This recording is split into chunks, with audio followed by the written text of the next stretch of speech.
and Mayor Tapsell is an early departure, and Councillor Lee is going to join us via teleconference later in the session. I understand he's out of town. Okay, so can I have a mover and a seconder for that? Okay, put it to motion. Those in favour? Aye. Those against? Moved. Sorry? You need to just... Councillor Barker and Tanya and Councillor Mayor Tapsell. Okay, is there any declaration of interest? There's none. Right. Next item is urgent items not on the agenda. I haven't. Are there any urgent items that have been raised with the CE? No. Any minor matters that have been raised? No. Okay, so we'll just leave it at that. Next one is confirmation of the minutes of the previous meeting. Is there any issues? Anybody got any issues with the previous minutes? Otherwise, I move that the minutes of the Audit and Risk Committee of the 17th of June be confirmed as a true and a correct record. Can I have a second for that, please? Thank you, Mayor Tapsell. Put the motion. I'm going to put it to the motion. Those in favour? Aye. Those against? Passed. Motion passed. Right. Next item is notice of motion.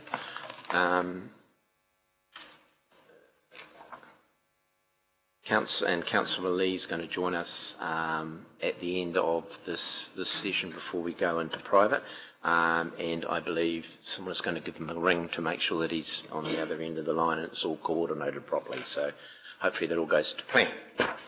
Right, item number 7, Audit and Risk Committee work program. We're on page 18 of your Stella. I move that the report of the Audit and Risk Committee work program be received. Can I have a seconder, please? Councillor Sanford, thank you. I'll put it to the motion. Those in favour? Those against? Motion carried. Sam, is he going to report to the record, have a chat to it or anything? Is there anything you wanted to say? Was there any questions anyone had? I think it's pretty run of the mill.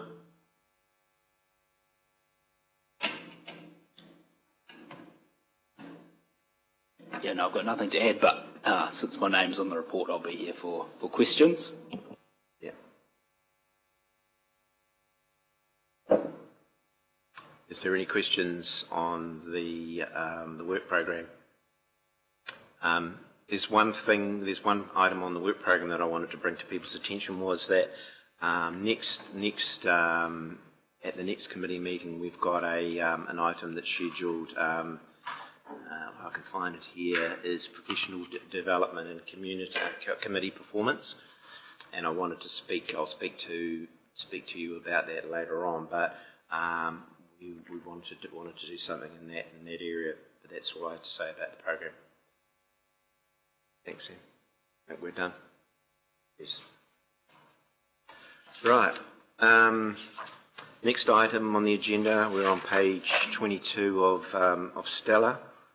I ask for a mover and a seconder for that. The report of the Audit and Risk Committee action register for the third quarter of 26 be reported in the public section be received. Can I have a mover there, please? Thank you. Rotorua Tate and Councillor Barker, thank you. And put the motion to the vote. Those in favour?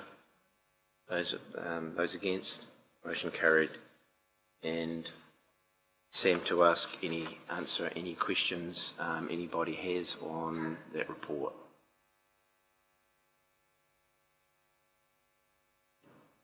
Is there no questions? I have one. I notice on here that there's a Treasury reporting committee workshop on the 27th of October that the Chief Financial Officer is going to report to, or going to put on. Is that all still okay? Yep. All right. Thank you, David. Probably need to put that in your diaries. Okay, thank you. Right, we're on page 26 now of Stella. I move that the report for the Treasury update July 26 be received. Can I have a second for that? Thank you, Councillor Wing. And put the motion to a vote. Those in favour, say aye. Those against, motion passed. And invite David. Thank you, David. And I've got Michelle here. Thank you. If you could talk to that report, please. And I know there's some attachments that the report relates. Good morning, Mr. Chair, and good morning, committee members. So this Treasury update covers the period to the end of July 2026. There's a couple of aspects in here I'd like to draw your attention to. So firstly, with regards to Council's KPI performance at the end of July, you'll see there that our debt to revenue ratio is at 232% and projected to reduce to 218% by the end of this financial year. There's a couple of reasons why our debt is higher now than it will be at the end of the year. So firstly, there's some timing issues regarding the receipt of some of our development contributions. As I've mentioned in previous meetings, that we are receiving some DCs later than we had originally forecast, and so there is an element of that reduction in debt related to those DCs that we are expected to receive later on. And the second aspect of that is regarding our capital subsidies. So if we look at a project like the Rotorua Museum, which our council's contribution is capped when it comes to the construction of the building, the timing of when we receive some of those receipts from other parties happens after we spend the money, and there is some subsidies that we have not received yet that we are forecasting to receive by the end of this financial year. So we are carrying that additional debt on our balance sheet until we receive that money. We're fully expecting to receive that by the end of the financial year, but it's a driver for why our debt is higher right now than it will be at the end of the financial year. You can see also there that we are expecting some slight improvement in our liquidity ratio, and at this stage, based on some initial conversations with Fitch, we're not expecting dramatic changes in our credit rating. Although Fitch will be in to meet with us in September, later in September for an initial meeting, and they'll perform their credit rating test in February next year. You'll see in the report that we do have quite a large maturity about April next year of about just north of $70 million. So we have started pre-funding that. We have we've borrowed some money and placed on term deposit to help stage the refinancing of that maturity. We'll continue to do that based on advice with PwC. And our intention going forward is that the forward strategy is to remove some of those lumpy maturities. It's been a couple of years where we have had some very large maturities. It's not ideal in terms of repricing risk. We want to make sure that we are repaying and refinancing in small, bite-sized, regular chunks as opposed to big, lumpy refinancing, just because of the exposure it gives us to repricing risk. And we're working with PwC to make sure that that's actioned for our future refinancing opportunities. You'll also see that in the previous meeting we reported a breach of our treasury policy with our credit party, with our counterparty limits with our term deposit. We have been able to correct that in this period as we've received more rate money in and making different choices on who we placed term deposits with upon receipt of some of those rates instalments. And I'm pleased to announce that we are no longer, we are fully compliant with our treasury policy, noting there that there is a change in our approach when we are making term deposits, just to make sure that those breaches don't occur again. But I'm happy to take questions on the report or the attachments that I've just for reference. There are two attachments this time compared to previous meetings. The first is the PwC dashboard they prepare for us on a regular basis. But the second attachment is new. It is a report that we get on an annual basis from Fitch every time they review our credit rating, and it just gives committee members some insight into what Fitch consider when they are doing our credit rating. And as I said there, we are, based on initial conversations, not expecting any material change in our credit rating when that's performed this year. Happy to take questions. Yeah, Tapsel. Thank you. Through you, Mr. Chair. Just regarding recent government announcements and the progression of rates capping, and understanding that there will be a regulatory function that will be established in early 2027, so although not implemented until 1st of July 2029, there is, I suppose, still concern and uncertainty on what impact that may have if the proposed transition period is a lot stricter than just trying our best. And so in particular with our credit rating or our ability to meet our financial obligations, I just wonder if at an early stage you're able to either advise us what we need to be aware of, or when we can go into that in a little bit more detail, understanding this has only happened recently, and so it's not in your report, but it is a valid question at the moment. Thank you, Your Worship. Look, through the Chair, it is very important to note that Council has a financial strategy that allows us to have debt that is 2.5 times our revenue. That's not just rates, that's our revenue. And that's something that the rating agencies look at quite carefully as well. So one of the reasons that we are rated highly is because we have what's known as revenue flexibility. It's a technical term, basically, that if interest rates increase dramatically, then we have, under current arrangements, we have the ability to raise rates to meet those interest payments.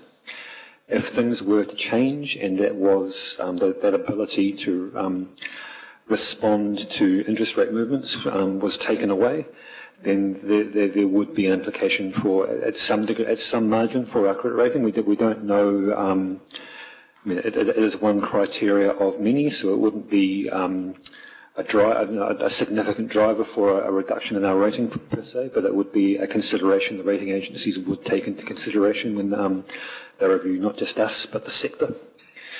And I guess crucially for what that would mean for Rotorua is that, given that we can have debt that is 2.5 times our revenue, if our ability to rate was taken away, we would be looking to respond in other ways. So things like fees and charges to maintain that revenue base, to make sure that we remained in accordance with our financial strategy.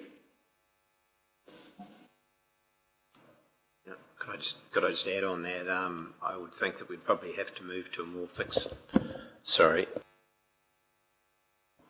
rate portfolio rather than a floating fixed that we run at the moment, which will be more costly for council. So it's a little counterintuitive in the whole thing, but that's what's likely to be imposed upon us. Yeah, Rukawa Tate. Councillor, sorry. Thank you. With the payment of CDs and subsidies, I won't say, I suppose late payment, I think that's what I heard you say, they sort of come in at different times, and I'm not necessarily referring to the subsidies, but the CDs, can we not request that they are paid at various points throughout the project? Otherwise, we're really just acting as the bank for the developer then. Thank you each for your question, Committee Member. Look, there is an element that Council does not have a choice but to be a bank. So we have already put the roads and pipes in. We already have the debt in our books, and our ability to recover the DCs depends entirely on when new development happens. So we talk to developers regularly. We understand what's in the pipeline. Our ability to charge is dependent entirely on when developers are ready to go, when they have the confidence that they can sell the house, they can build and sell houses, that they can make their margins. So there is an element of our recovery that is entirely dependent on the housing market and the ability of developers to build houses, but we are in constant communication with developers, and we understand the pipeline. And what all I'm saying is that the recovery will happen, but just a little more slowly than we had forecast in the last long-term plan. But we'll make sure that the upcoming LTP is a little more reflective of some of those market realities.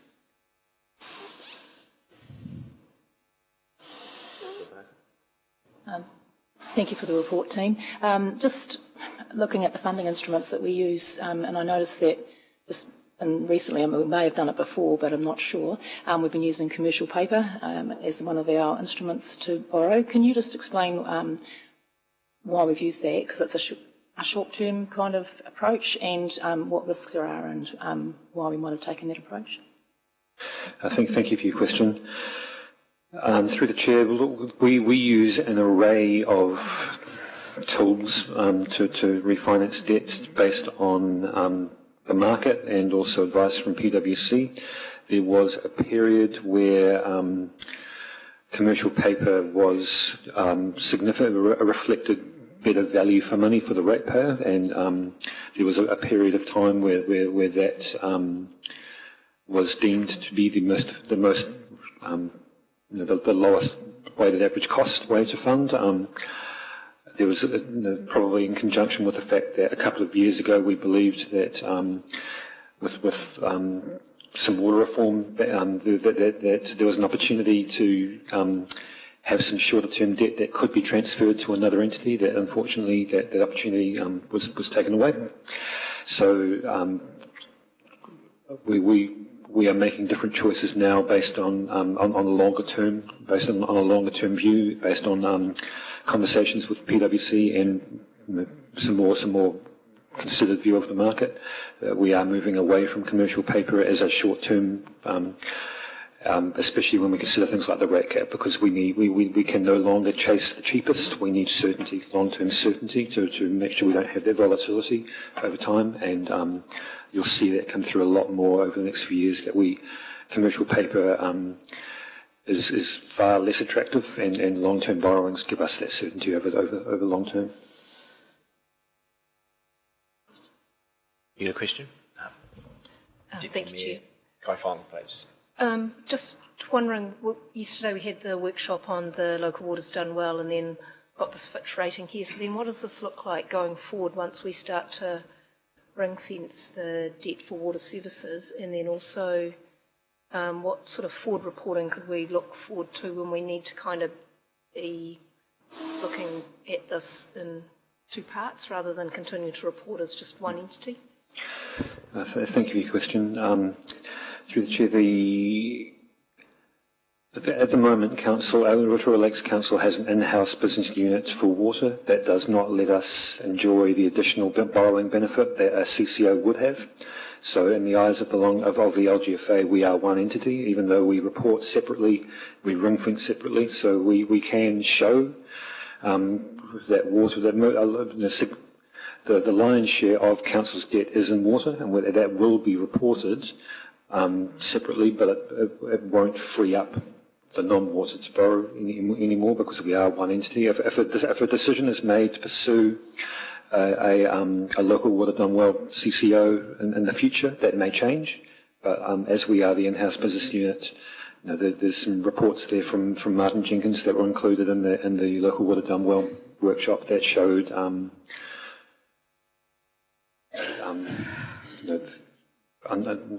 with the in-house business unit, we can demonstrate, we can show what the different water versus non-water debt is, but unfortunately, we are one entity when it comes to the LGFA, and it doesn't free us up to borrow to release any headroom.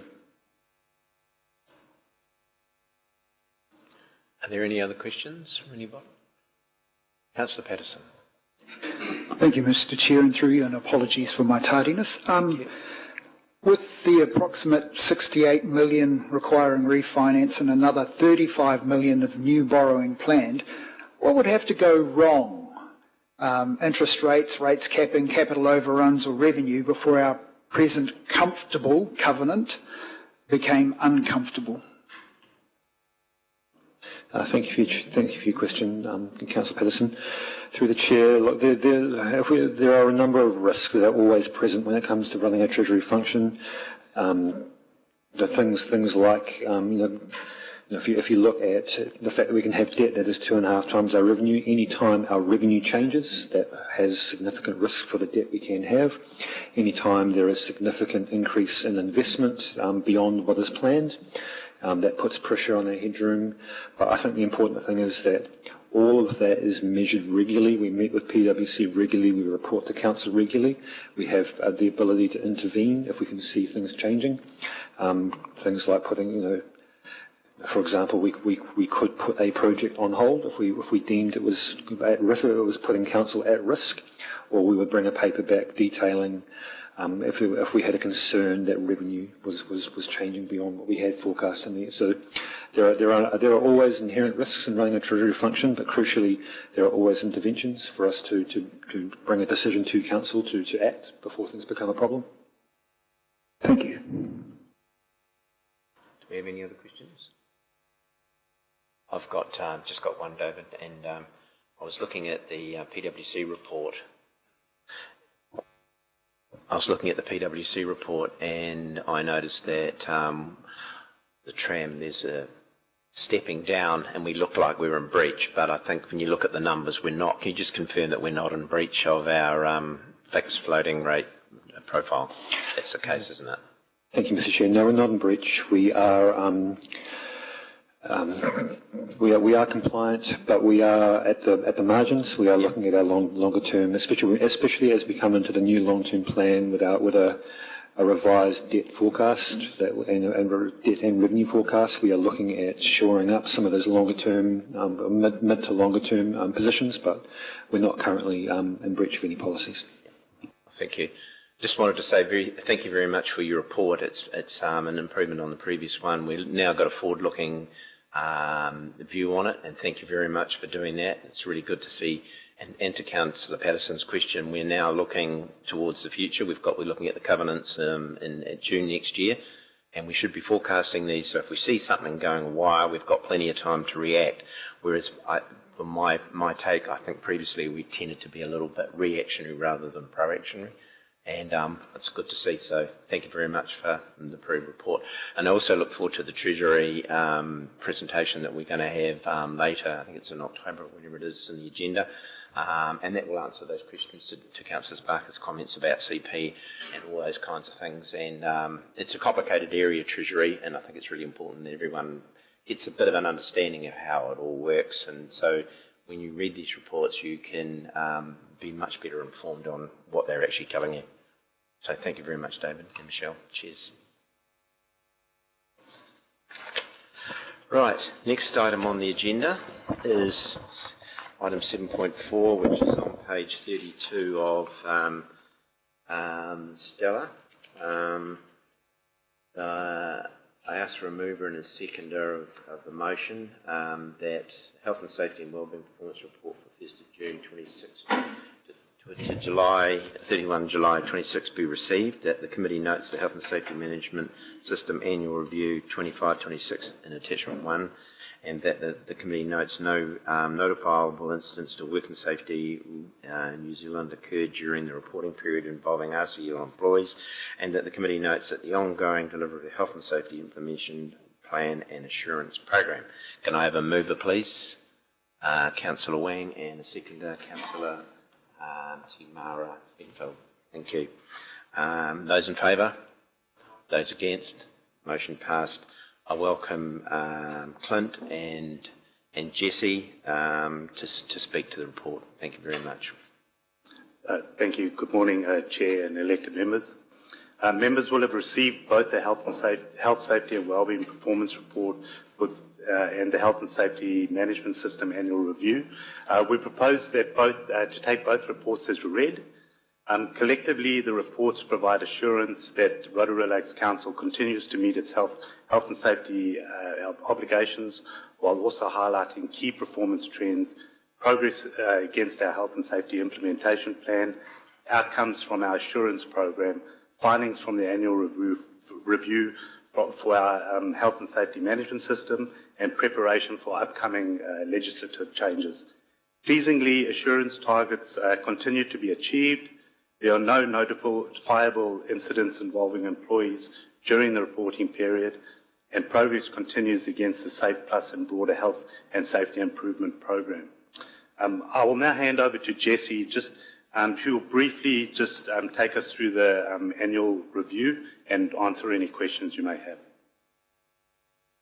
Thank you, Clint. I'd just like to highlight under section 3.3 the Health and Safety Management System review, which has been conducted as part of our continuous improvement program.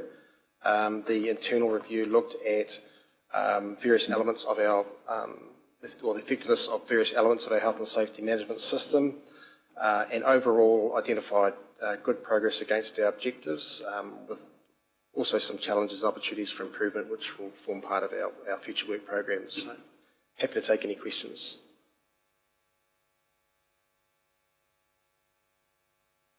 Any questions? Mayor Tapsell. Thank you very much to you, Mr. Chair. Thank you very much for the report. It is really crucial for us that all of our workers not only feel safe but also feel healthy, and I did notice a trend within this report around the risk relating to workload and fatigue and psychological safety, and that may be underrepresented. So I just wonder if you could touch a little bit more on that, because certainly I know the pressures that we are under in these current times, and most of the time at no fault of our own, does just make it very challenging sometimes. So can you just give us reassurance that you've identified that it still needs to be recognised as an important organisational risk area, but how do you plan to help to improve that, and I mean from a reporting perspective, but also from a support perspective?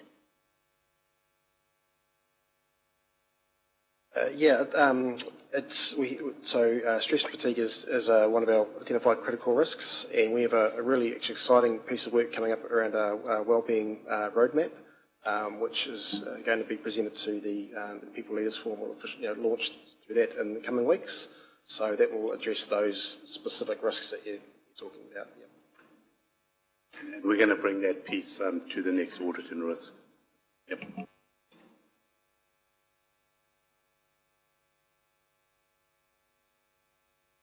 Any other questions? Councillor Rotorua, Tate, please. Thank you. Thank you. It's just of interest. Obviously, we have a cost of living crisis that's hitting most families now. And when families or when an employee is under the pump, perhaps financially at home, other issues that are happening, it can impact on their ability to do their job well. Do we have an environment, or have we created an environment where employees will actually seek to talk about with their immediate supervisor the support that they may think they need to help them to go into perhaps a mental health event? Yes, so we have put in a program. We've got EAP that staff members go to. We've got our HR business partners that talk to. We build manager capability. We're building that psychosocial with this Work Well program that we're doing. So we do have something in place, and I have noticed that we have seen an upturn in people going to support, which is quite positive. Thank you. Thank you. It's just that, and the only reason I ask this is sometimes people suffer in silence because they think it might impact on their employment, perhaps their ability to not so much do their job, but stay in their job. Thank you. Yeah, maybe, Mr. Chair, if I can add to that. Councillors, what you raise is a point of quite significant interest to me as Chief Executive. Our people are absolutely, to me, the most important part of this organisation, and without our people we can't deliver any of the services, be they compulsory, discretionary, whatever are that this organisation delivers to our customers and to the community. One of our big themes in our engagement survey that we do every year, and that's anonymous, is around these themes of ability to seek help, whether it's work related or not, but impacting on work. And it's something that we monitor very closely as an executive team. There's always more we can do, and we are really conscious to not be complacent about not taking any opportunity to improve in this space. So look forward to seeing what the team bring to the executive team in terms of the wellbeing roadmap, as Mr. Charlov mentioned, but also look forward to reporting that here and getting any feedback from this council on what we can do better. But absolutely, it's a key for me as chief executive, but also for my executive team. Are there any other questions on the report? Councillor Marabito. Thank you, Mr. Chair, and through you. Just looking through the report, I can see there's been quite significant reforms to the Health and Safety at Work Amendment Act quite recently. There is a little blurb in there about our preparation for that, but it is quite a small overview for quite a significant change in obligations to our obligations to our staff. Can you just provide a little bit of an overview of whether or not we're positioned well to meet those new obligations, and just outline a little bit about our preparation to meet those new requirements? Absolutely, thank you for your question. Yes, I believe we're positioned well. We've been doing a lot of work to identify our critical risks and standardise our risk control, so we're already moving towards the approach of prioritising critical risk, which is emphasis in the bill, which that comes into effect next year. And so we're doing some work to review our alignment with that legislative framework. So we'll report back to the committee on that. But from my perspective, we're already moving. We're actually quite well aligned with that at the moment.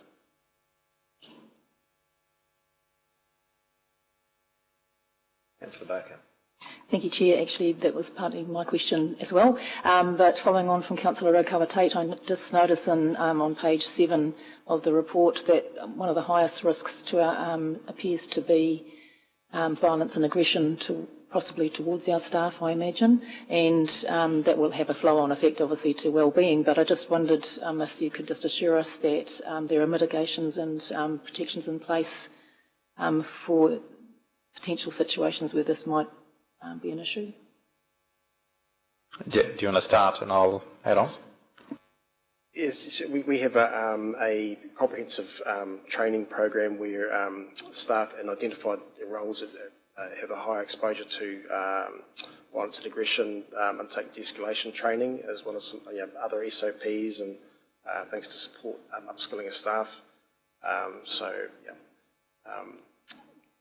So there's a lot of emphasis and controls in place around that, as well as the EAP support, post-incident support.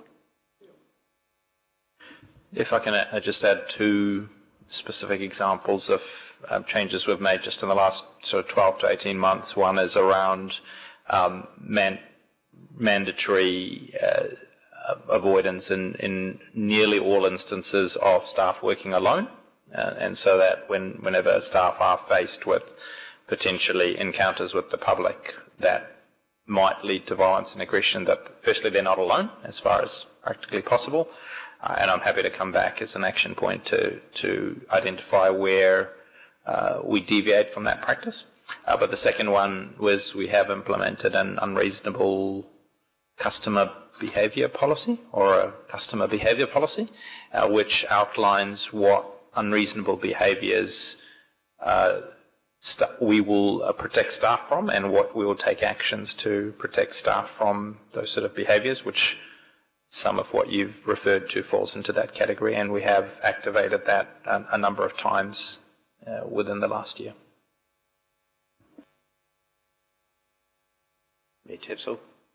Thank you. And if I can just speak candidly, I suppose why you're seeing a lot of interest from elected members around those sorts of threats or risks of harm is because I suppose we're on the front line with our community as well, and we understand truly just how different the landscape is now, and it was very noticeable, you know, when the Capitol was raided in America, and all of a sudden people saw on social media that if you disagree with your political institutions, that you should actually take action not by words but by violence, and without a doubt there's been an impact on that here. So we do really feel for all of our staff that are on the front line, and I am greatly reassured and have confidence in the proposal that you've put in front of us. I think it's excellent, it's incredible, and I did want to also take this moment to acknowledge the key achievements during this period. You know, the fact that we have 0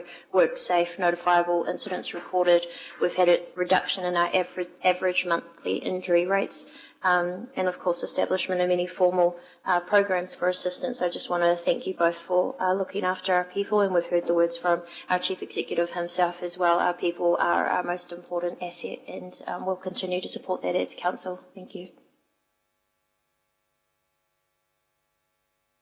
Any other questions? Councillor Wang. Thank you, Mr. Chair.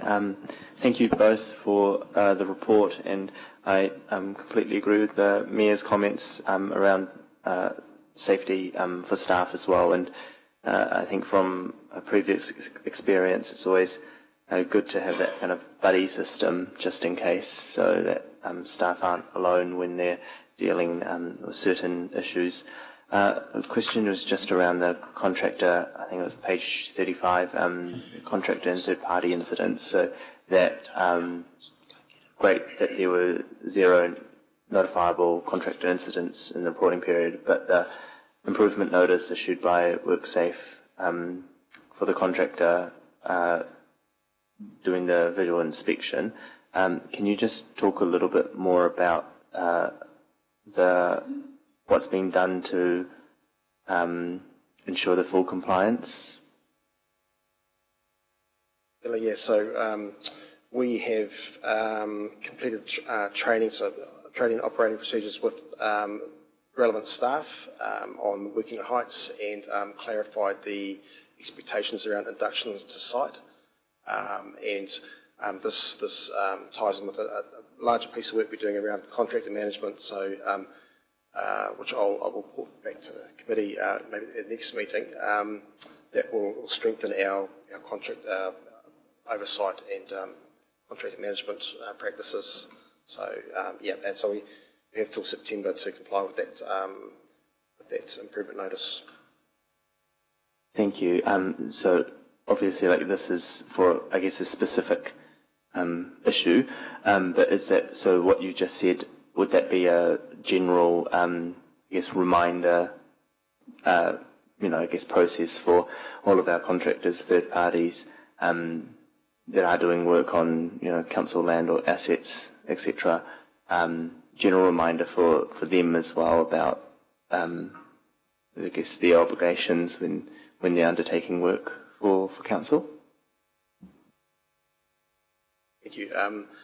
Yeah, it is, and to the contract managers as well. So our staff that have responsibility for those contracts will be communicating to them the expectations as well. So it's and as part of the contract work we're doing, we're implementing a contractor induction for all site contract managers. That will be starting from September as well. Councillor. Thank you. Audit. Can I just ask, it's probably possibly to the Chief Executive, but I presume it would also impact on the mahi of health and safety as well. The report that's come out in the last week from Tauranga, this was carried out, the review was carried out prior to that, but would we be looking at that report in relationship to the mahi that's been done here for this, and what now might have to be added or included or at some stage? Yeah, through you, Mr. Chair, Councillor, there has been quite a lot of thought into what lessons we might learn from the first report that has been issued, keeping in mind there are several more to come. I'm doing some work with the executive team to look at it systematically and see what lessons we need to take from a culture perspective, from a systems perspective, and we will bring those back, I expect, to this committee, probably at the next committee meeting, and give you some options of how we tackle that. But I want to assure you that we are looking at it very closely to see absolutely what we can learn, but also what's appropriate that we learn and what is bespoke to different circumstances. So we want to take quite a deliberate approach to it. It's a long report. It has lots of recommendations. We need to understand which ones are appropriate to us and which ones are not. Thank you. Do I have any further questions from anybody? Thanks, Jesse and Clint, for your comprehensive report and that detailed report that you did. Things are looking really good in health and safety, but we can't be overly optimistic about it. There's always things that are around the corner. It's good to see that we're having no notifiable events and those kinds of things. So well done, you too. Thank you. Right. Next section is, and I'm on page 38 of Stella, and there's two items here: the introduction to the capital delivery team and the Rotorua Lakes capital delivery team report. I understand that Jesse's away today, so Sam is going to speak to it. Sorry. Aaron, sorry, beg your pardon. So Aaron's away today. Anyway, I asked for a mover and a second to the recommendations of the two reports, that the report Introduction to Capital Delivery Team Project Management Framework and Risk Approach, and that the report Rotorua Lakes Capital Delivery Team August be received. Can I have a mover for that, please? Thank you, Councillor Wang, and Mayor Tapsell seconded. And I'm put it to the motion. Those in favour?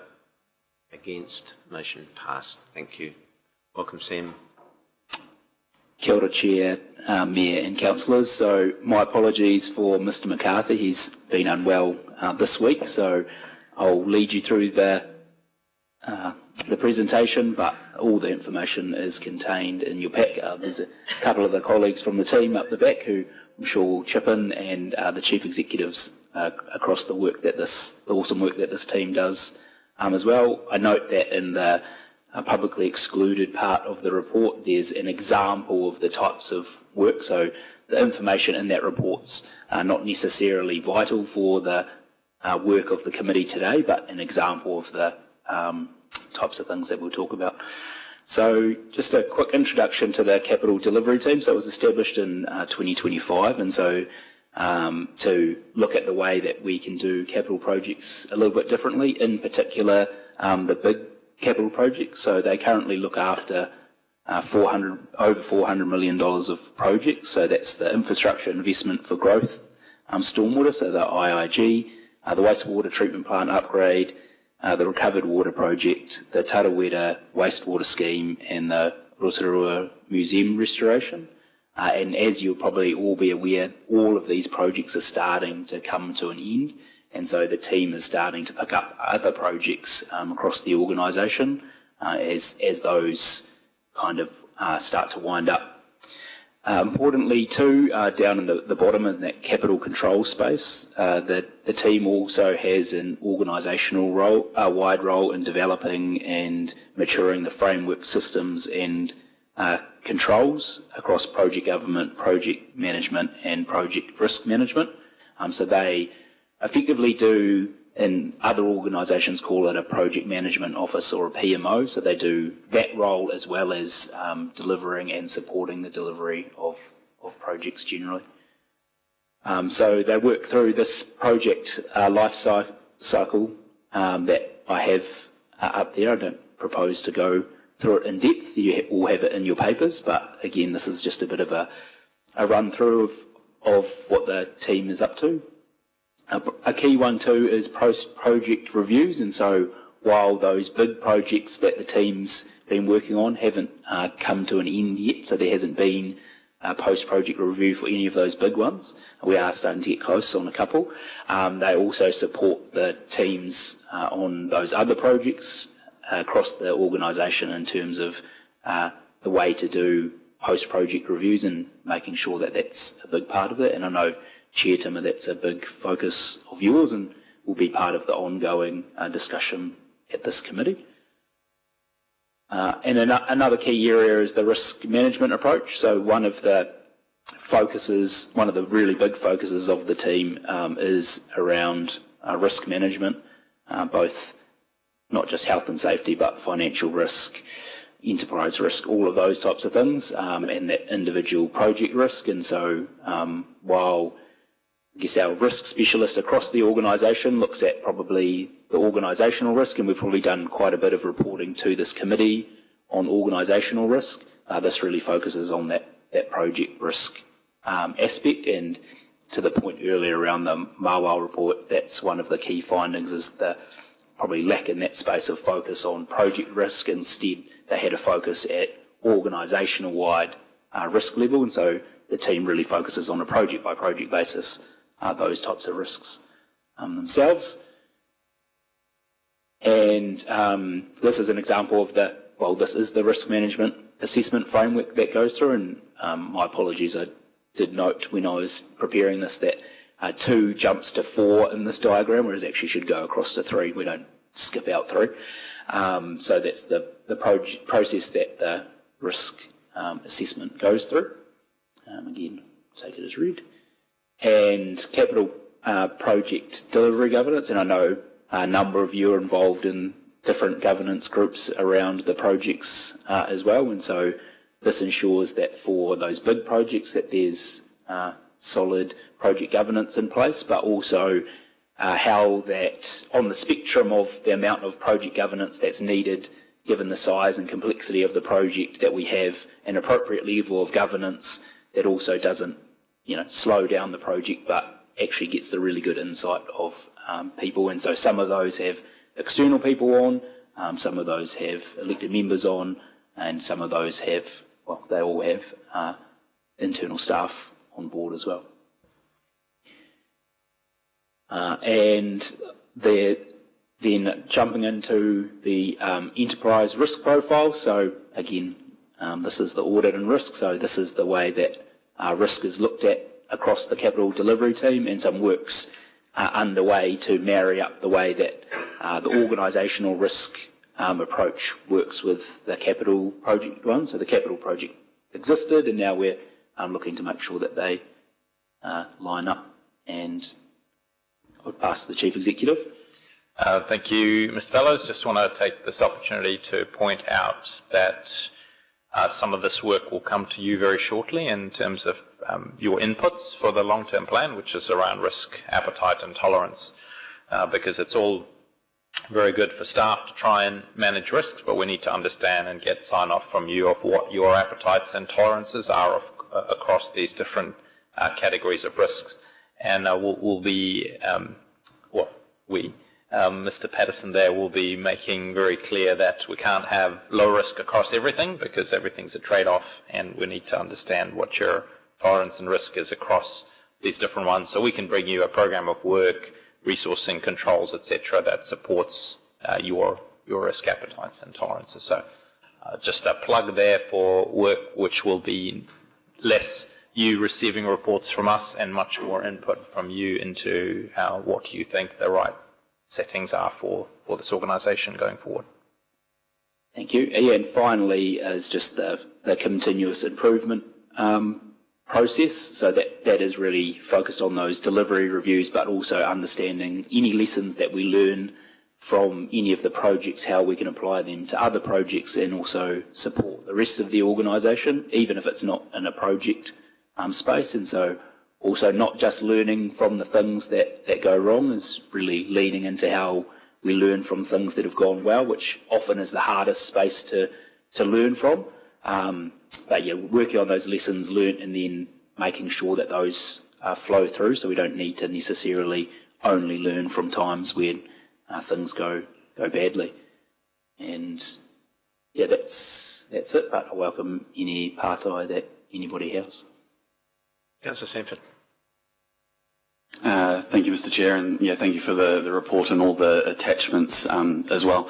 And that probably comes to my question. It's probably more in the attachments than in the presentation. I'd say my feeling is that we generally have pretty good oversight of the big capital projects that the capital delivery team is looking at. I had a question about the projects that aren't being necessarily managed on a daily basis by the capital delivery team. And I saw in the attachments, there's, I'm going to get the terms wrong here, there's a number of templates for how anyone in the organisation can submit ideas to go into the process. And so I was just sort of wondering, since this has come on board, are we still seeing a good amount of ideas from staff come into the process? How is that working? Or are we seeing it as a roadblock because it's too much information required up front for an idea to get across the line? How are those smaller projects coming through, and are there a number of improvements coming from staff as a result of the strategy that we have in place here? Yeah, so I can answer from my perspective, and then I'll pass to the Chief Executive, who has a probably broader brush. But I think in general, we're quite lucky that we have lots of experienced project managers or people who lead projects across the organisation. So from my understanding, unless I haven't heard it, is that it hasn't been a roadblock. I think the way that it was set up is that it's quite consistent with the way that projects are done. It just adds a little bit more rigour to it. And so the teams have been working well across that already and trying to lean in and support that. And so I haven't seen it create a barrier. I think I know that the team's real focus is how they support those teams to lean in, and sometimes having that not connected view from it can ask some of those questions and make sure that we get things right at the start of a project rather than anything else. But I'll pass to the Chief Executive because he has a broader perspective than I do. Yeah, and maybe slightly more historical as well. I guess I want to distinguish between doing the right projects and doing the projects right. So in terms of doing the right projects, that's largely inputs into building up what the LTP program looks for. And some of the guidance documents you might be talking about are for teams to be robust enough in their work before it comes to you, or you to decide which the right projects are. In terms of doing the projects right, again, I'm on a mission through every aspect of this organisation for our internal teams to not be roadblocks at all, and similarly to empower then our external facing teams to deliver better for our customers and our community. So as has been mentioned, the intention is when it comes to doing those projects right, the capital delivery team's here to help. Sometimes that's going to be asking some challenging questions, but again, if we've got the culture right about saying the internal teams are here to support you get your project more successfully across once it's been approved, then that is going to flow in through that greater access of tools and systems.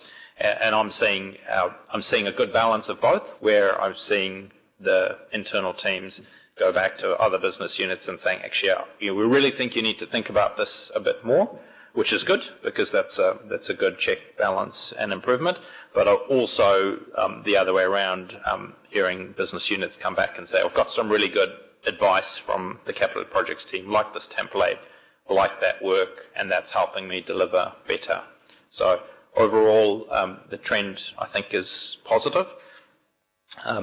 In terms of why this was set up this way was rather than set up a capital delivery team and then migrate every project into it, I wanted to set it up as a proof of concept to run these big projects, and as those were done, the team would pick up more and more, large renewal programs, large infrastructure projects that maybe don't meet quite the threshold of the scale we're currently doing, but it would still benefit to have that oversight of.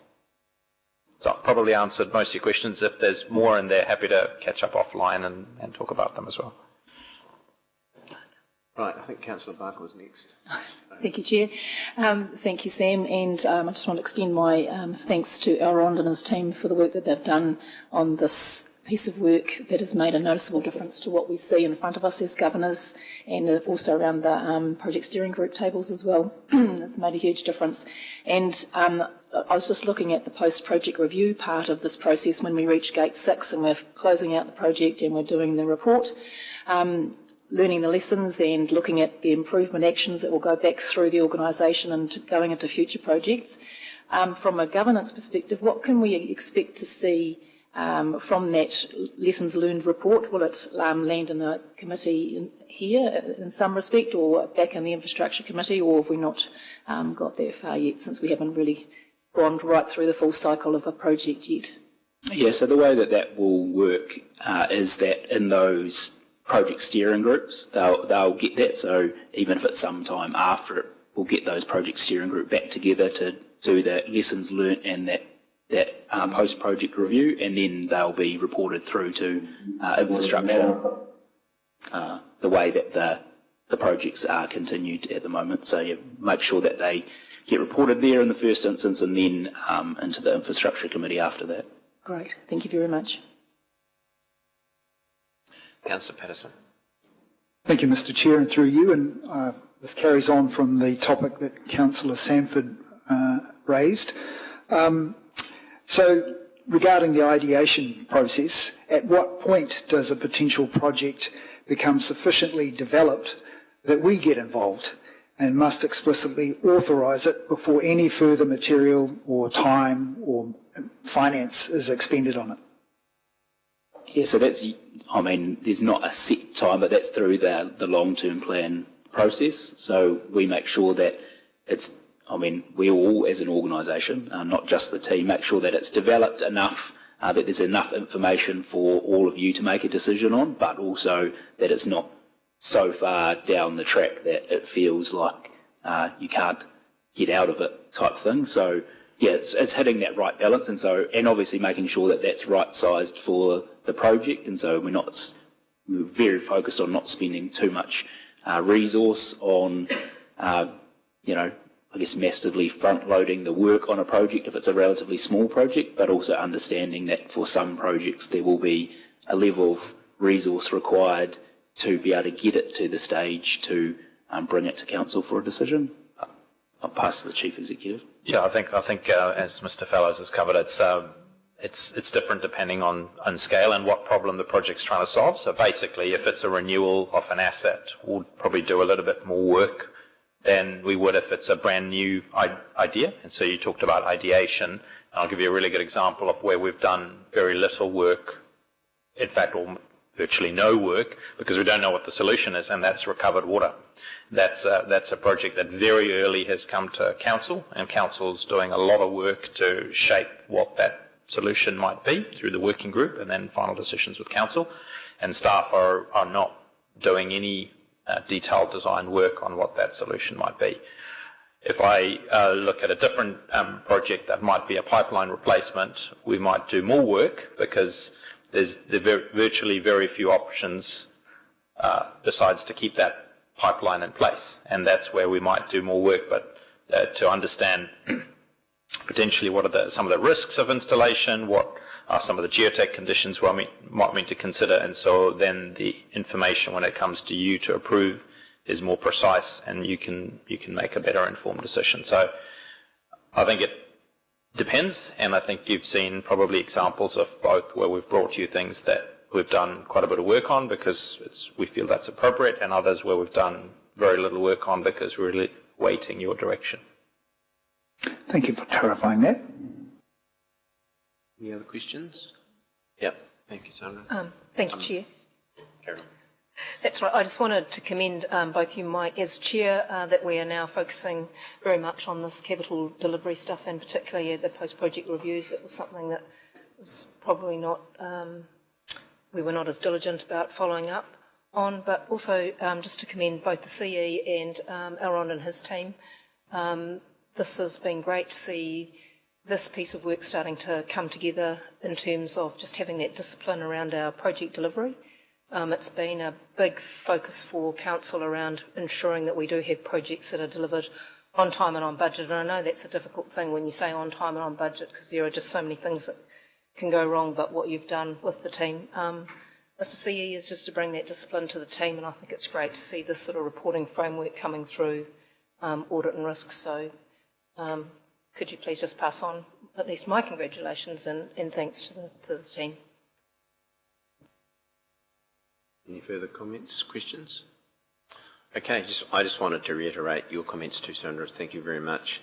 Yeah, there was a swag of information that we got on this. Very comprehensive project management from my experience in dealing with this stuff. I got a lot of comfort reading all the documents and understanding everything. Very comprehensive. That's the theory. And the next step for me, or for this committee, I believe, is to seeing it working in practice. And so going forward, I would like to see post-project reviews, seeing how they're going. Quite keen on the continuous improvement process, very keen on that. Not only continuous improvement within the project itself and learning from other things, but the wider part of continuous project improvement, which is looking at what happens in the private sector, new technologies, better ways of doing things, all of that kind of stuff. So looking at that in the future, I note that also in the documentation there's some information on KPIs and stuff that your unit will be, that you're using in your unit to develop this, and going to Andrew's report, how we cascade all of the stuff down to the organisation and get it into all of the smaller projects. So looking at all of that kind of stuff going forward, I think that'll be very valuable. But we've certainly got a really good base here to work off. And Elron, thank you very much for your help. And I know you're not here, but I spent an awful lot of time with you going through and understanding everything. And I've got some comments that I can pass on to Elron. They're more of an operational basis. So, and thank you, Sam, for your presentation today. Right. The next item on the agenda is the insurance strategy. And I ask for a mover and a seconder that the insurance strategy be received. Can I have a mover, please? Councillor Barker, and a seconder, Gemara Benfield. Thank you. Welcome, David and Michelle again. And I invite you to overview the report. There's a number of other recommendations in here, which I believe I should read out as well, that the Audit and Risk Committee endorses. Beg your pardon? Okay, fine. Sorry, that makes good sense. Far away. Thank you, Mr. Chair, and thank you, committee members. So this report covers the Council's recommendation in terms of an insurance strategy in connection to questions that have been asked over a number of years in terms of what is the right approach for us for insurance. Should we be at one end of the spectrum insuring everything to the maximum value and paying higher premiums, or should we be towards the other end of the spectrum, self-insuring, accepting a higher level of risk and having lower premiums? So this report's actually quite closely connected to the Treasury report I brought earlier. That Treasury report, if I cast your mind back, showed that we had a debt-to-revenue ratio of 230% against our ceiling in our financial strategy of 250%. And why that is important is it illustrates that if Council did go down the road of self-insuring and having lower levels of cover, in the event of a serious event, Council would not have the balance sheet capacity to replace everything that would likely be at risk. So this report recommends that we continue our approach of being at the other end of the spectrum. So having higher levels of cover, accepting higher levels of premium to make sure that we are adequately covering the value of our critical assets. So to give you some numerical examples in this report, we go out and source our insurance and alongside most other Bay of Plenty councils through BOPLAS, and that's through through the broker Aon. For Rotorua, we have for our infrastructure assets, we have a sublimit of $250 million, and that represents the maximum claim for any one significant event. BOPLAS and Aon have gone and done a series of loss modelling reports for Rotorua, and what that shows is that For a 1 in 1,000 year event, the average value at risk would be 37 million. And if things really got serious towards the upper extreme, the upper end of the value at risk would be around that $75 million mark. So both of those are well within our $250 million supplement. We can demonstrate that we are adequately covering our critical assets, and this report recommends that we maintain that approach, so that we accept. We are insuring to the upper levels of what we can with Aon. We are accepting slightly higher premiums, although if you're casting my back through the annual plan, we were actually able to bring that down significantly by having better information and being able to pass that information on to our insurers. This report does recommend that in terms of an insurance spectrum, we maintain our upper levels of cover to cover our critical assets and preserve the debt headroom we have in our balance sheet for other non-emergency or other things that may occur that require balance sheet headroom. So I'm happy to take questions on the report. Councillor Sanford. Yeah, thank you, Mr. Chair, and thank you very much for the report. I just had a question. The strategy in here and the Aon document deals with infrastructure insurance. Is there another strategy and other documents that deal with how we deal with insurance for our buildings that aren't classified as infrastructure, so for our town halls and the civic building and so on? Thank you for your question, Councillor Sanford. Through the Chair, this report, the attachment largely focuses on infrastructure assets because there is a separate requirement for us to cover our critical assets. When we are dealing with Aon for our broader insurance, there'll be a report that comes in November after we have renegotiated, but it'll illustrate that the infrastructure policy is one of many we have. We also have things like public indemnity. We have things that cover our non-critical buildings. We have aeronautical stuff, all sorts of stuff that we have an array of policies that cover non-core, non-critical assets, but this is specifically to cover our critical assets. So if I may just will there be a further meeting where we have, I guess, oversight of all the other insurance policies that aren't necessarily our critical assets? I think through the Chair, yes, there will be. If you look in Stella around November last year, you'll see another paper that was there for the previous year, which showed the information that you're suggesting for the prior year, and we'll make sure that we bring that when that comes up for renewal. Are there any other questions? Right, thank you very much, David. I just wanted to, I don't know if I heard it properly, but one of the questions I had to you independently was our cover is for these infrastructure underground assets is 250 million based on a 600 million cover for the whole populace. If we have an event greater than 250 million and the rest of populace aren't impacted, can we access that 600? Through the Chair, we would need to negotiate that with Aon. The policy limit the policy has a sub-limit for Rotorua of 250 million per event. As I mentioned earlier, the loss modelling, even at its most extreme, suggests that based on a 1 in 1,000 year event, we would still be well below that. Yeah. But there is that supplement of 250 million. Yeah, but we can access over that if we need to. But if it all turns to custard and everyone has a problem, we've got 250 of reserve for us. That's what you're telling me. That's correct. Yeah. So, what was our maximum probable loss or your variance at risk for us as Rotorua, because we talk about here the value at risk for the entire region, but we don't actually talk about what ours is and how it fits into the 250, because that's quite a critical point. And I like it minuted. Yeah, thank you for your question, Mr. Chair.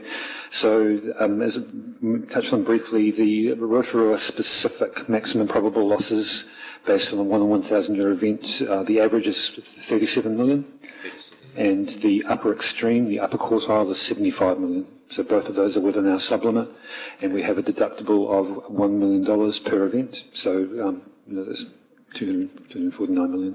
Okay, so the 75 million, is that the looking on a normal distribution curve, is that 3 standard deviations, is it, or is it 2? The technical term is called the tail value at risk. So the $37 million is kind of the average, the middle of the bell curve. It would be around 3 standard deviations for 75 million. Okay.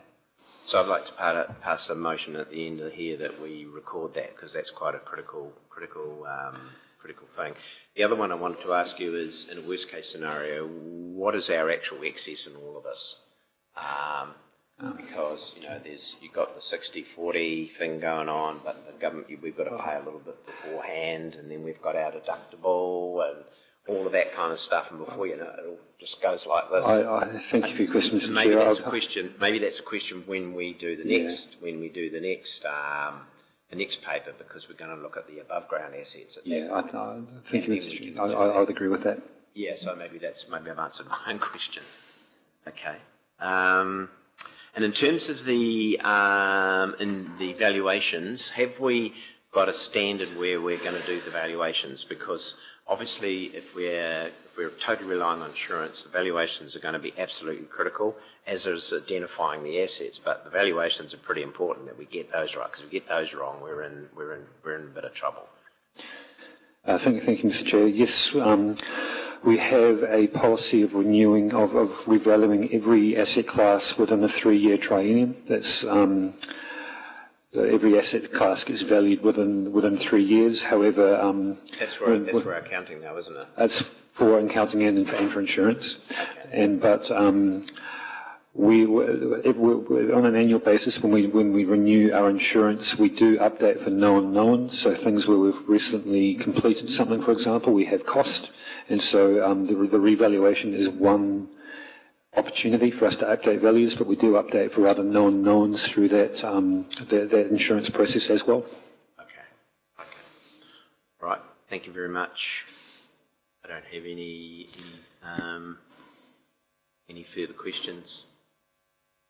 Right. So now we have to pass these other items. That the Audit and Risk Committee endorses the Council's insurance strategy of maximising external insurance cover for critical assets rather than relying primarily on self-insurance. That the Committee notes that the Council's high level of debt means that material reliance on self-insurance would expose Council to unacceptable financial risk following a major natural hazard or severe weather event, and that the Committee notes that the strategy involving higher ongoing operating expenditure through premiums which are accepted as the cost of reducing exposure to large unplanned financial losses. I'd also like to add in there a minute that somewhere in the process that you've told us that the maximum probable loss of Council in terms of an event would be 37 million, and moving to 75 million in a 1 in 1,000 year event in the upper quartile, or whatever the words are. We can get those words later for the motion, but I'd like to have that put in there.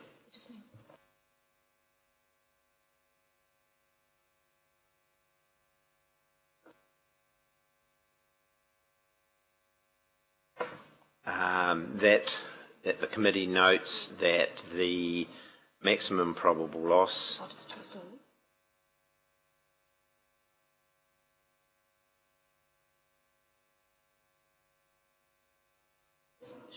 that the Committee notes that the maximum probable loss Is that the correct wording, David, or should I be using a different terminology at variance at risk? Maybe you could help with the exact wording. The term that Aon uses is value at risk. So the Rotorua value at risk under a 1 in 1,000 year event is 37 million. The committee notes that, so get rid of that maximum probable. Notes that council's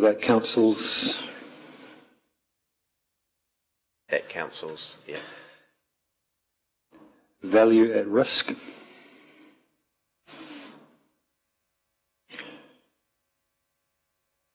in a 1 in 1,000 year event is 37 million.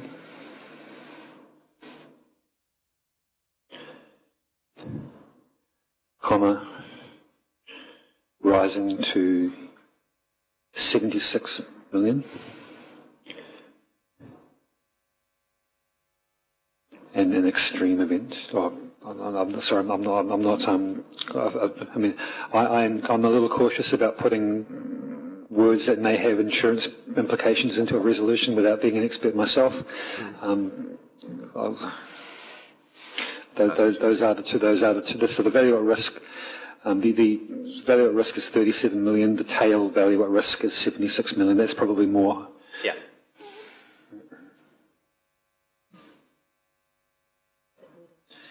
Yeah, the tail value. What it says in the. Sorry, comment. If you delete to the beginning of rising, just delete that bottom. And tail value at risk. Tail, value at risk. Capital V, small a.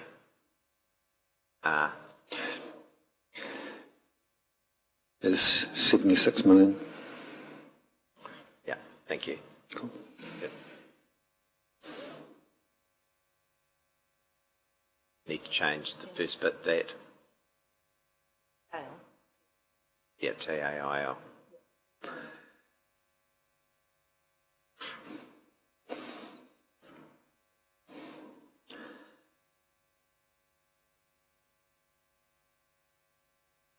And the tail value at risk is 76 million. That's fine.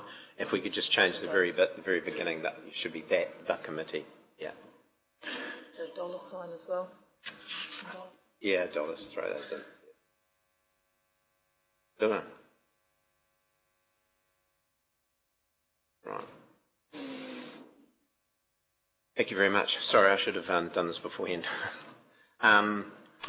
Can I have that moved by somebody, please? I'll move that, and can I have a seconder? Thank you very much. Okay.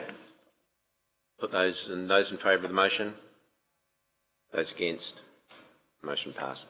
Thank you.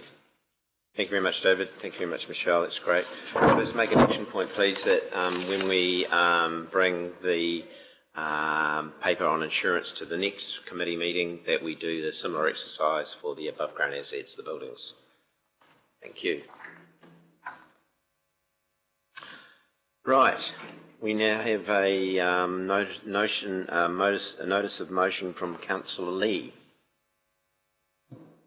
Good morning, Chair. Good morning, Councillor Lee.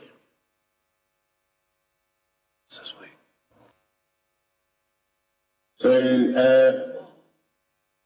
I trust first of all, good morning, Chair, and good morning, colleagues and staff, and anyone else who's listening in. I'm in Christchurch at present.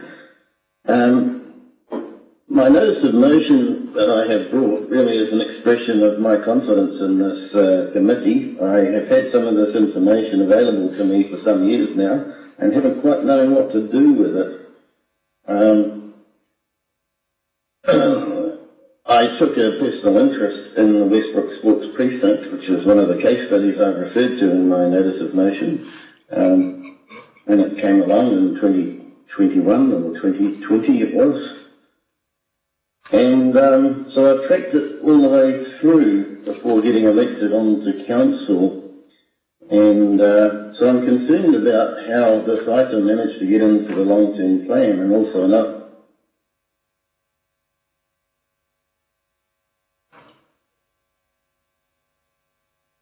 Oh no. Hang on, Councillor Lee, just a moment. We can't hear you anymore.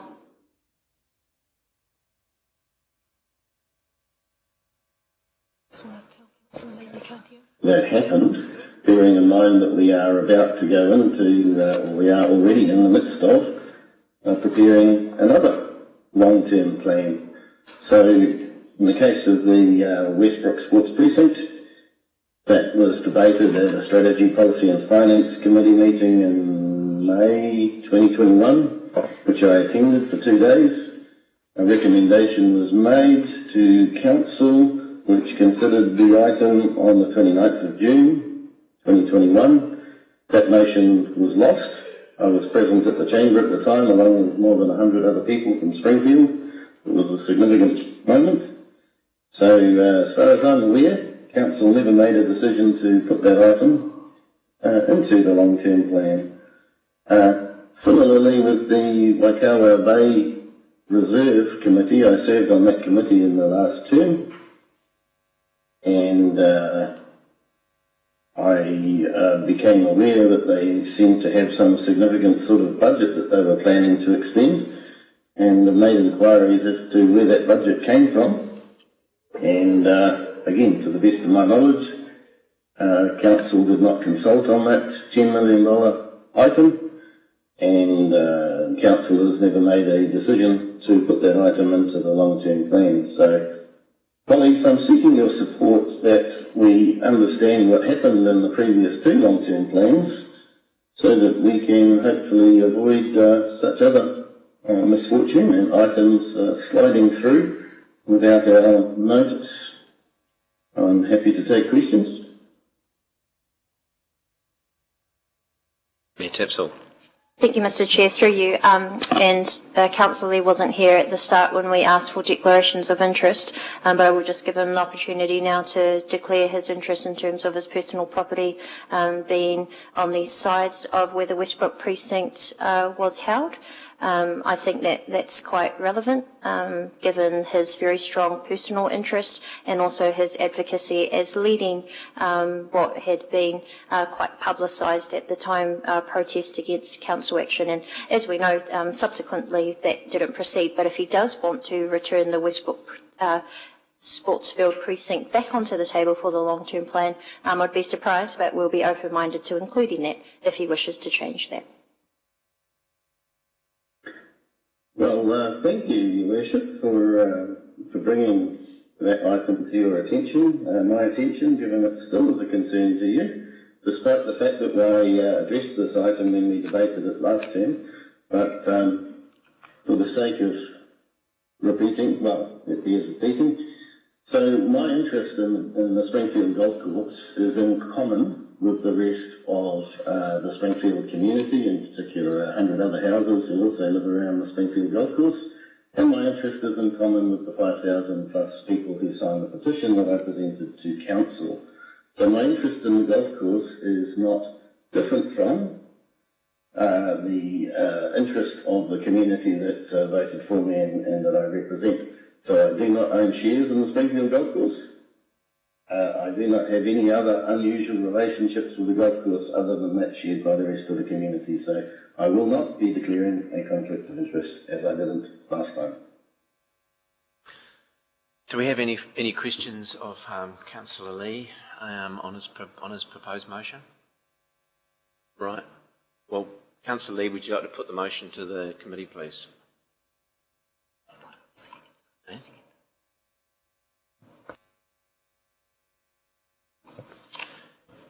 Can you put the motion to the committee, please, Councillor Lee? Are you there? Yes. Can you put the motion to the committee, please, and right. seek a mover and a seconder, please? Right. So you'd like me to read it out that the Audit and Risk Committee recommends to Council that Council direct the Chief Executive to prepare a report on how the $60 million plus for the Westbrook Sports Precinct came to be set aside in the that should actually read 2021 to 2031 long-term plan, including detailing any relevant decisions by elected members, and B, should prepare a report on how the $10 million for Waikawa Bay Reserve came to be set aside in the 2024-2034 long-term plan, detailing any relevant public discussion, public consultation or decisions by elected members. Do I have a seconder? Councillor Patterson, you're a seconder. Okay, so I'm going to put the motion to the vote. Is there any other comments that anyone would like to make before it goes to the vote?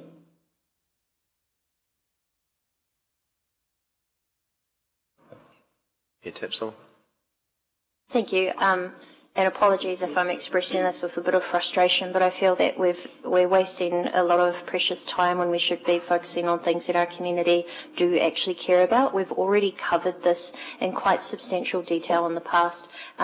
Councillors, including the one raising this motion, were around the table when we have made the subsequent long-term plan decisions. So if that is not in there, then that means that, yes, that has closed and that is no longer an option or an opportunity. And in fact, when this council brought forward the renewal of the Springfield Golf Course lease, that actually provided the certainty for the Springfield community, and we've since had really strong support and feedback from the board at the golf course and also from surrounding residents and our wider community, because that is a significant asset for our whole community. And just regarding the $10 million for Waikawa Reserve, once again, it's a decision for this council. We have our long-term plan discussions coming up, and although we do have a responsibility to invest in our parks and reserves and make sure that they are not only up to standard, which that one does need some investment, but we're doing that in a way that is not too costly on our community too. So although there are no plans as of yet to proceed with any form of significant upgrade there, that will be a discussion that's coming through the long-term plans. So whether it's been covered extensively multiple times at this council or is still subject to a decision coming up, I won't be supporting that purely for that reason, that I think that this is a personal and political endeavour, and I don't think that this is actually in the best interests of our time and also our community's aspirations. Thank you. Are there any other points, questions or points of clarification required from anybody? Comments? Right, Councillor Wang. Thank you, Mr. Chair. Just speaking in support of Mayor Tapsell's comments, in addition to that, I would also just say I'll be really concerned that, especially with the huge work program that we have ahead of us, the multiple rounds of consultation that we'll be doing on many of our work programs, I'm really concerned at the motion, the recommendation in the motion to have the Chief Executive and staff prepare reports on these two items that, as far as I'm aware, and I'm sure perspective is shared by others as well, that is long settled, as Mayor Tapsell has mentioned already, through actions by this council and the previous. So for me, this is long settled, and it's just, I think, frankly, a bit of a waste of time, especially precious council resources and staff time on something that I feel like has become potentially a vendetta against these issues. So I would definitely will not be supporting this motion. Thank you. Yeah, Councillor Tamara Benfield. Thank you, Mr. Chair, and through you, I just wanted to voice my concern regarding the notices of motion. Perhaps one of the things that's most frustrating about them is that we don't have the opportunity to ask our staff or experts in these areas on their feedback or background or input into these matters, which is quite concerning. We don't have opportunities to workshop these items. We don't have opportunities to form any opinion or strategy around these items because the nature of the notice of motion is they really just come out of the blue a week prior and we don't really have any further background other than bringing them to the meeting and voting on them. And so I think perhaps something for consideration for the councillor bringing the notice of motion is to actually work with committee chairs and with workshop chairs to bring them to the agendas of those meetings where we can have robust conversations, debates and dialogues around these topics with the support of information and the expertise of our staff and experts in these areas. For me, the document or the notice of motion, it lacks information, it lacks the opportunity to have wānanga and feedback on both of these items, particularly for myself as a new term councillor. He's talking about items here in the notice of motion from as long ago as 2023, and there hasn't been enough to bring me up to speed. Likewise with other councillors who were not privy to these conversations at that time, to be able to make an informed decision, and for those reasons I will not be supporting this notice of motion. I'll just make a comment that I think this was discussed last time. Andrew, can you probably reiterate those comments, how we were going to address it going forward, so it has been answered? I feel like, through you, Mr. Chair, I'm not sure I can add more to this. This is actually before my time as well, so I have no memory of these matters. I have seen correspondence from staff who were involved at the time, and those have been provided to Councillor Lee. Happy to share that with all councillors, but I think I might leave this with you all to decide on how you wish to proceed. It's more about process going forward, so we answering your question about process, that there's more visibility before it gets to this point. I think that's what your point is, Councillor Benfield. Yeah, and I think to most of us it's quite obvious, particularly given the nature of some of these items, that we've got things like PARS strategy workshops, we've got things like our LTP workshops, there's protocol committees for some of these aspects here, who are much more well-placed, who have that background information and support to actually address some of these items, rather than bringing it to a meeting with no context, no background and no support. That's probably the major concern or frustration as a decision maker. Thank you. Is there any other comments? Councillor Patterson. As the seconder, do I get to reserve mine until everyone's finished? Sorry, say it again. As the seconder, do I get to reserve my comments until everyone has finished? I think, does anyone else want to talk to the motion, make any comments? Sorry, we've got one more. Briefly, can I just say this sounds like Groundhog Day to me, regurgitating, or the potential to regurgitate what took up a lot of time, councillors' time in debates that have been had a few years ago. So, and it serves no purpose. And to me, it's more like time wasting. So, there are decisions that we don't support, decisions that we do, but get over it and get on with what we need to occupy our time right now. Thank you, Councillor. Councillor Patterson. Thank you, Mr. Chair. So, I'm not interested in relitigating something that's from the past. What I am interested in is the process. We've heard today through our report on how our major projects will work going in future. So my concern is not about how the Westbrook project actually got into the LTP, it's about how it came out. That answer was never provided to me to the point where I was comfortable with. And if I can recall, Mr. Chief Executive, you and I had a conversation about this probably a couple of months ago, where you agreed that we need to put these kind of bad feelings to bed and get them finally resolved and moved forward. So I can understand why Councillor Lee has put this motion forward, because I'd like to see it resolved and just put it in the past. It was a $60 million project That's a big chunk of cash. So what I need to know is how did it end up coming out of the long-term plan without elected members voting on it? I've asked that at the LGNZ conference that was held, I think it was when we first got elected in this new triennium. I asked the head of their legal department, can you please tell me if an item in an LTP can be removed without elected members voting on it? In public, this wasn't just me asking him quietly on the side, and he said no, it cannot be removed. So, you know, this is where I get the contradictory answers. So I'm not interested in relitigating that whole process. What I want to know is how it came to be that it was removed.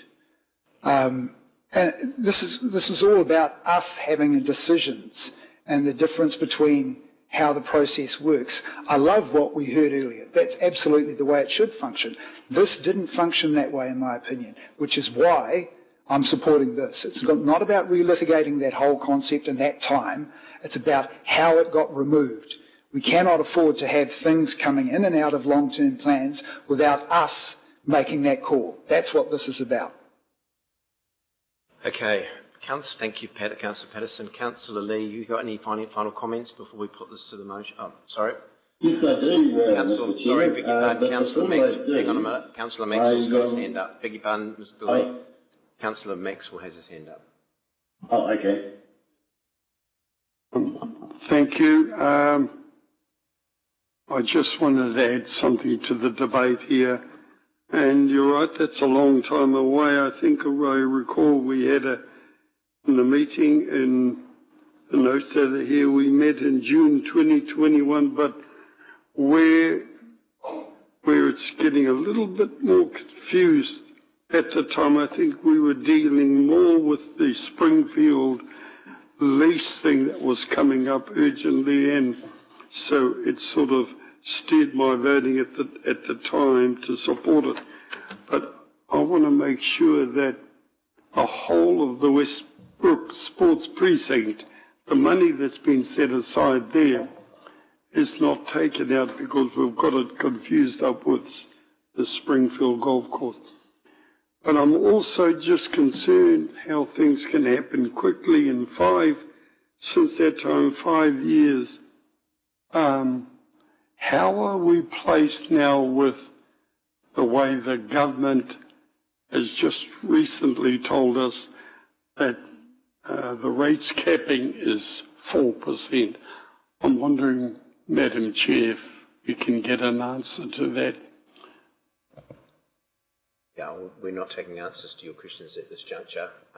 We're just listening to what you have to say in support or otherwise of the motion or comments around the motion.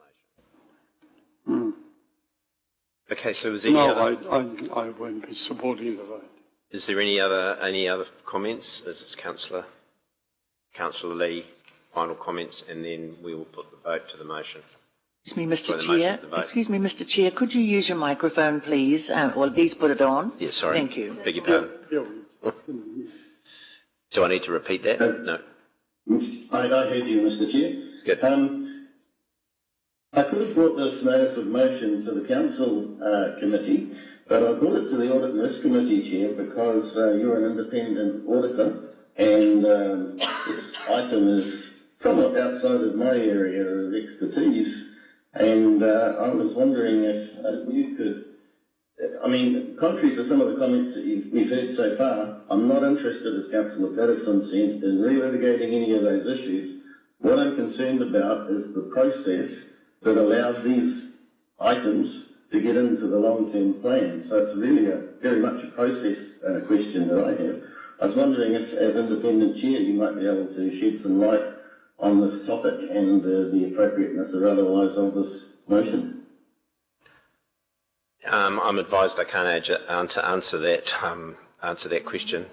Yeah, we're in debate. So is that right? I have got an answer for you, but I'm not in the position to be able to answer it on a technical position. So can we put the motion to a vote? Well, I'll make a final comment if I may. Yep. So I think Mayor Tapsell and Councillor Wayne don't understand the nature of this motion, because I'm not trying to relitigate these past items, and same as Councillor Rotorua. It's about how did these items get into the long-term plan when elected members didn't put them there. That is the job of elected members, and we're not talking about trifling items here. In the 2023 annual plan, we were debating whether the library should close on a Sunday or whether we should have daffodils in the street.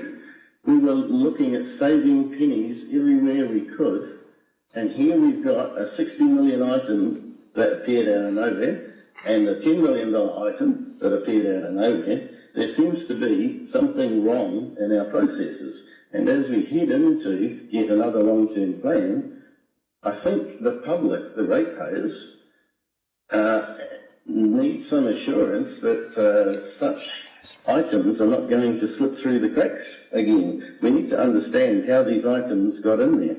So I would very much appreciate the support of all my colleagues to understand on behalf of the public what happened, because I think that's really important to understand. Thank you. Thank you, Councillor Lee. I'm going to put the motion to the vote. Those in favour say aye, and those against? Aye.